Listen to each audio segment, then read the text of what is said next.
একটা গল্প বলি। একবার গ্রামের এক স্কুলে পরিদর্শক আসছে শহর থেকে স্কুলের অবস্থা কি সেটা যাচাই করার জন্য। আর স্কুলটা ছিল সরকারি প্রাথমিক বিদ্যালয়। তো পরিদর্শক আইসা হচ্ছে সরাসরি ওই স্কুলের ক্লাসরুমে ঢুকছে। ক্লাসরুমে ঢুকে একজন শিক্ষার্থীকে জিজ্ঞেস করতেছে, বলো তো বাংলাদেশের রাষ্ট্রপতির নাম কি?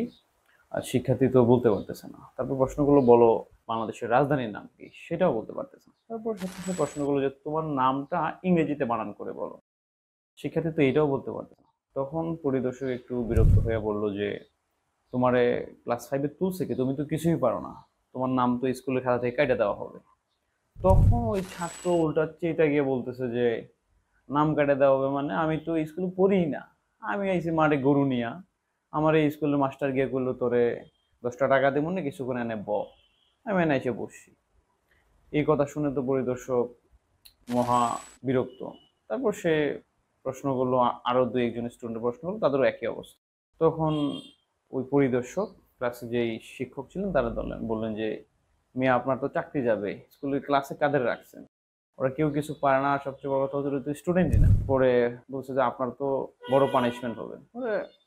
ওই শিক্ষকও রেগে যাচ্ছে, বলতেছে, মিয়া আমার চাকরি যাবে বা পানিশমেন্ট হবে মানে, আমি তো এই স্কুলের শিক্ষক না।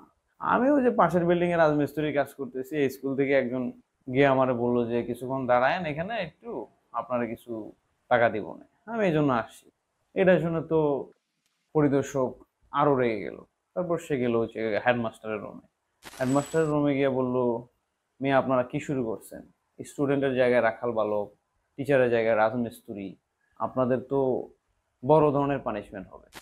তখন হেডমাস্টার শান্ত গলায় বলছে, আরে মিয়া থামেন, আমি শিক্ষক না, পানিশমেন্ট হবে কিভাবে? শিক্ষক হয়েছে আমার মামায়, মামায় গেছে গরু কিনতে গরুর হাটে, এই জন্য আমি আইছি। ধরেন এই বান্ডেলটা দিছে আপনারে, এটা দেখেন কই না, 20,000 টাকা আছে। তারপর পরিদর্শক এটা পাইয়া বলতেছে, দৌড়ু মিয়া, এটা আগে দিলে আর এত কিছু করা লাগে? আর আজকে তো বাঁচার মতো বাইচা গেলেন।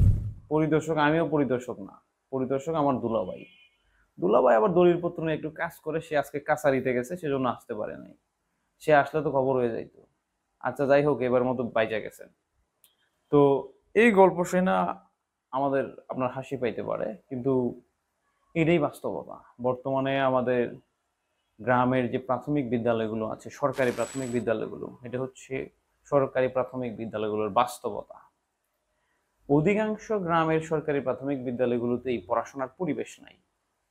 কোনো কোনো বিদ্যালয়ে পর্যাপ্ত শিক্ষক নাই, আবার শিক্ষক থাকলে ওই শিক্ষকরা নিয়মিত ক্লাস করে না বা পড়ানোর প্রতি মনোযোগী না। তারা হচ্ছে মাস শেষে শুধু বেতন তুলে। স্কুলগুলোর এমন অবস্থা যে হচ্ছে ক্লাস 1 থেকে 5 পর্যন্ত পড়াশোনা শেষ করার পরে অধিকাংশ শিক্ষার্থী যোগ বিয়োগ পারে না, বাংলা রিডিং পারে না, ইংরেজি শব্দগুলো চিনে না। 5 বছর পড়াশোনা করার পরে চিন্তা করা যায় এই অবস্থা। যদি একটা ভালো সচেতন স্কুলে বা ভালো মানুষের কাছে পড়ানো হয়, সে 1 বছরে একটা স্টুডেন্ট এতটুকু জানার জন্য না, কিন্তু এগুলো নাই।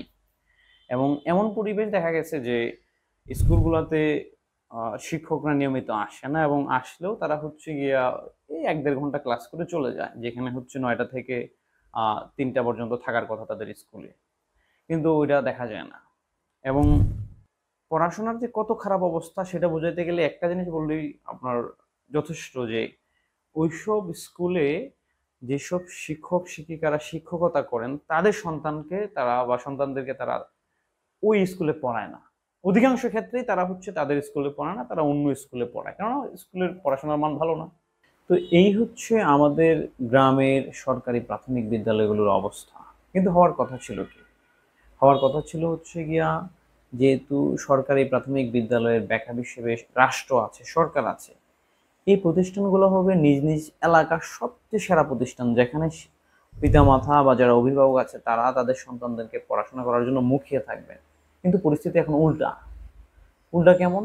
যে এখন কোনো সচেতন বাবা মা তাদের সন্তানদেরকে কখনোই গ্রামের যেসব সরকারি প্রতিষ্ঠান আছে, শিক্ষা প্রতিষ্ঠান, প্রাইমারি শিক্ষা প্রতিষ্ঠান, সেখানে পড়াইতে চান না। এবং যারা পড়ায়ও থাকেন তাদের হয়তো বা সামর্থ্য নাই অন্য কোনো স্কুলে পড়ানো, তারা পড়ান, এবং তারা এটা স্বীকার করতে চান না মানুষের কাছে, কেননা এটা একটা মনে হচ্ছে যে একটা ক্লাসের পরিস্থিতি হচ্ছে, যে সরকারি প্রতিষ্ঠানগুলোতে পড়ায় মানে হচ্ছে নিম্ন ক্লাস। যেহেতু প্রতিষ্ঠানের পড়াশোনা অবস্থা ভালো না, নিশ্চয়ই বাধ্য হয়ে পড়ায়, তো এটা স্বীকার করতে চায় না বাবা মারা, এটা মানে একটা অসম্মানের ব্যাপার মনে হয়। তো এর জন্য আসলে এখন দায়ী কে? এর জন্য দায়ী হচ্ছে প্রথমত এই যে প্রহসনমূলক পরিদর্শন। যারা পরিদর্শন করতে আসেন, তারা পরিদর্শন করার আসার আগে 1 সপ্তাহ আগে, 3 দিন আগে জানাই দেয় যে আমরা অমুক দিন আসবো। আবার বের হওয়ার সময় আসার আগে জানান যে আমরা আসতেছি। আবার আসার পরে হচ্ছে গিয়া ওই শ্রেণীকক্ষে শিক্ষক নিয়ে যান, শিক্ষক নিয়ে গিয়া হচ্ছে গিয়া ওই শিক্ষক দাঁড় করায় দেয়, যে যে পারে তাদেরকে দাঁড় করায় আগে বলে রাখে। এবং না পারলেও সমস্যা কি, যেহেতু পরিদর্শন করার পরে তারা একটা হাদিয়া পায়, এবং এটার জন্য তো তার আগে জানায় আসে না, তো পরিদর্শন সিস্টেমটা হচ্ছে টোটালি মানে মানে হচ্ছে না জানায় আসবে, এবং সেটা শিক্ষক এটাও আসার পরে জানবে না, ক্লাসরুমে ঢোকার পরে জানবে যে না সে পরিদর্শক হয়তো আসছে, কিন্তু তারা এগুলো করে না। তো এটা হচ্ছে তারা দায়ী। আর একটা হচ্ছে কমিটি, বিভিন্ন বিদ্যালয়ে কমিটি থাকে, এই কমিটিগুলো হচ্ছে তাদের মানে স্বার্থ, মানে তারা টাকা টুকা খায় অনেক সময় শিক্ষক ঢোকান, বা অনেক সময় চেষ্টা করে যে শিক্ষকদের উপর কোনো প্রেশার না যায়, বা দেখা গেছে যে মানে জবাবদিহিতা দিতে না হয় ওইরকম পরিস্থিতি ক্রিয়েট না হয়, তারা ওটা সামাল দেয়। তো এইসব কমিটিগুলো দায়ী।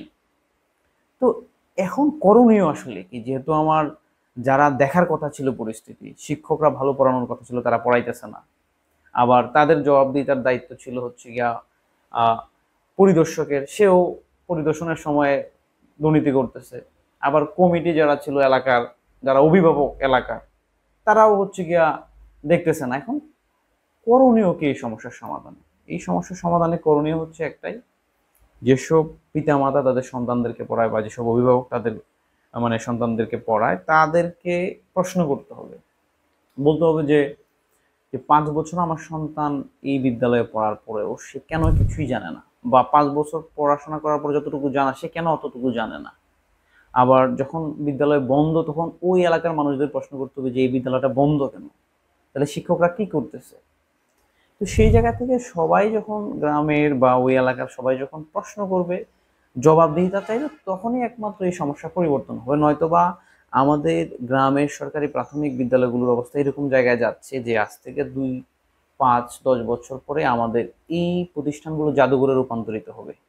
যেই প্রতিষ্ঠানগুলো হওয়ার কথা ছিল এলাকার সবচেয়ে প্রভাবশালী প্রতিষ্ঠান, এবং সবাই ওই দিকে ফোকাস করার কথা ছিল, কিন্তু ওই দিকে আর কেউ মুখ দিবে না। ওদের এখনই অবস্থা এরকম দেখা গেছে যে আহ, স্কুলগুলোতে গ্রামের প্রভাবশালী ব্যক্তিরা তাদের লাকড়ি, তাদের ধান, তাদের ইয়েটা শুকায়। তো এখানে আমাদের করণীয় হচ্ছে আমাদের সচেতন হইতে হবে।